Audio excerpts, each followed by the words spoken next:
নিবন্ধন দেওয়া হয় এবং আমাদের এই দল নিবন্ধন committee, central office, mission vision ইত্যাদির উপরে নির্ভর করে যেন একটা নিবন্ধন দেওয়া হয় এবং আমাদের এই দল নিবন্ধন আইন রাজনৈতিক কাঠামো যদি পরিবর্তন না হয় সেই পর্যন্ত যেন নির্বাচন, জাতীয় নির্বাচন না হয়, সবাইকে একমত হওয়ার জন্য জানাচ্ছি। ধন্যবাদ।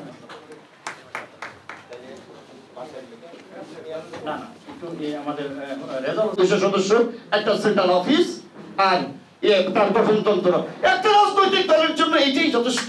এর বাইরে আর কোনো কিছু প্রয়োজন আছে মনে করি না। আর এইটাই আমাদের আন্দোলন। আন্দোলন একটাই, একটা সেন্ট্রাল কমিটি, একটা সেন্ট্রাল অফিস আর একটা গঠনতন্ত্র। আমার লক্ষ্য এবং উদ্দেশ্য কি, আমি কি নিয়ে রাজনীতি করতে চাই, আমার সেইটাই যদি থাকতে পারে তাহলে আমি কেন নিবন্ধন পাবে না। আমি অনুরোধ করছি আমাদের অভিভাবক এবং আমি মনে করি বর্তমানে এই উপমহাদেশের একজন শ্রেষ্ঠ দার্শনিক, কবি, ভাবক, রাষ্ট্রচিন্তক জনাব ফরাদ মজহান।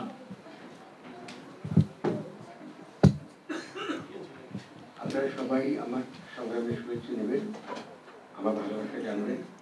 আমি একটু অসুস্থ, এই জন্য আমার বেয়াদবি ক্ষমা করবেন।